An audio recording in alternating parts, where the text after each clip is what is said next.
Hey guys, welcome back. DeFi, degens, drip, and farm for poverty. So another walk and talk video with you guys today. We're gonna go check out the market, and then I'm gonna show you compare and contrast because again, like I told you guys, it's all about perspective. So I don't check the price charts on drip like every day, but I'm in the DeFi Defenders chat with a bunch of other YouTubers specifically about crypto, but a lot specific to drip.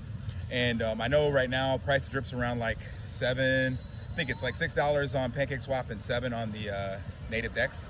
So think about this right now. So just give you a little perspective. So right now you could buy about 300 drip for around $2,100 or so, right? Then you deposit that and you're gonna lose 10%, and you're stuck with around 260, we'll just call it 260. But the point I wanna get at is that you'll be able to withdraw 1% per day starting from there. So you'll be able to withdraw about 2.5 drip per day, right? 2.5 drip per day is going to be more than $10 per day. That's what I want to get at. So for $2,000, you can get $10 a day. And like I told you, $10 a day is more than what most people make. 60% of the population makes per day. So the average here in Cambodia is going to be about $10 a day, so $300 a month or $3,600 at the end of the year. And just to show you what that can afford, we're going to be walking into the market and taking a look at things. So it's really cool in here because in the market, they actually don't, not in the market in general, but in Cambodia in general, is that there's no real trademark, I guess you could say, on stuff. So we're looking at clothes and stuff in here, and you'll be able to see, let me see if I can find some stuff here that have different logos, but they're not endorsed by the actual companies. One second. So you'll be able to see like some Under Armour clothing, looks really cool. Lululemon, I think, is these. And you'll be able to find even shoes. You got Nike shoes and stuff like that. And they're not the legitimate vendor like you would have like in the US. And this is kind of more like a flea market kind of feel. But this is a typical local market. But the point I'm getting at is that in these locations, you'll find really cheap. And this is actually one of the expensive markets because it's in the area that's more touristy. So we have a lot more expats in this area. But the local markets are also like this. So these people work in these shops and they just sit here all day waiting for customers to show up and trying to make their, $10 to $20 per day.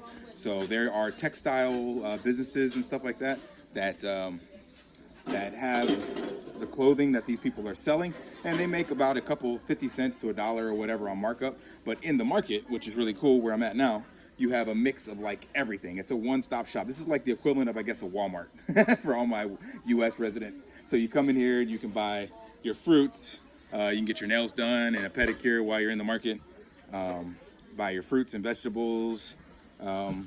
It's very different than what you would find in the US, so this would not pass the Food and Drug Administration health standards.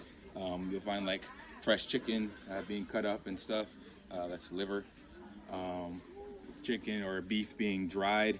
So it's not for the person who cannot look outside their perspective and bubble and appreciate the differences in culture and stuff like that. It will challenge your beliefs when you come to other countries of what you think is correct or the right thing to do or standards and whatnot. And that's why I find it fascinating. So once you step outside your own perspective and your own little bubble, you'll see a world of opportunity, but you got to be willing to be open to it. So now we get to the actual market and food and things of that nature. So just giving you guys a quick tour through here. But this is like what I'm talking about. So you'll find some really cool stuff.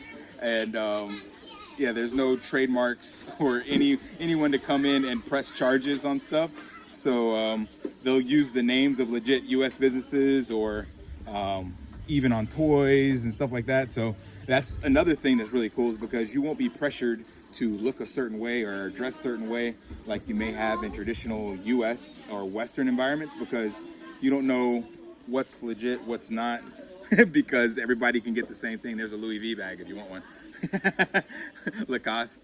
So nobody really cares because they just make it affordable for everyone to look the part. And there's no like real judgment on anyone based on what they're wearing or what they look like, because nobody knows what's legit and what's not. Now there are legitimate vendors and locations and stuff like that that you can buy the expensive stuff, like a Nike and Adidas shoe store and stuff like that. But yeah, I found that it's not worth the money. If you want jewelry, also you get machine parts and home improvement stuff depending on what you need. That's also very interesting because you can't really find exactly what you want, so you got to kind of like walk around the market and go, hey, where can I get a replacement for XYZ? And they kind of point to an area of the market that you go look for. So, all right. So that was just a quick tour through the market, and that's not to say that they don't have real legitimate markets. They do.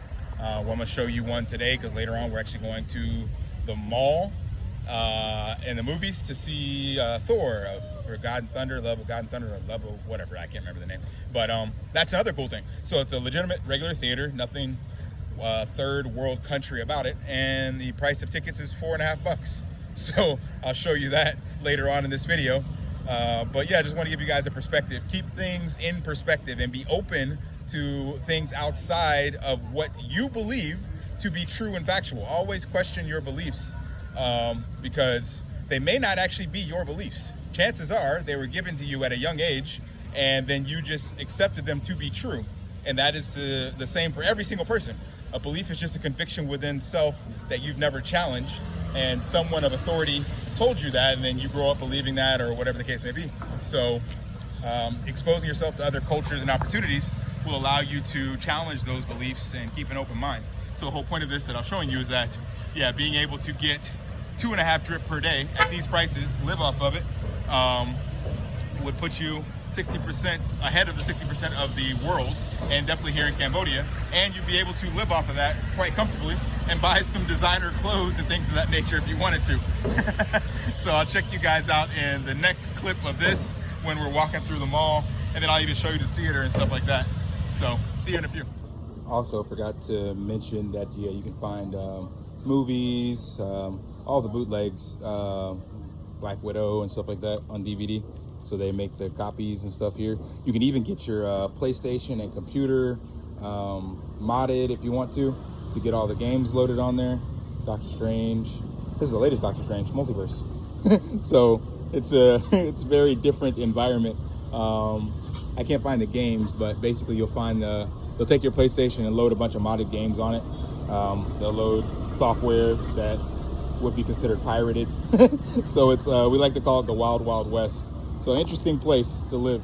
Hey guys, so here we are, part 2 or 3, not sure. We are in one of the malls. So this is no different than any other mall. There's Hannah hanging out in the background, back there. But it's a regular mall that you would see anywhere else. I'm not gonna walk all the way around it because we gotta walk towards the movie theater.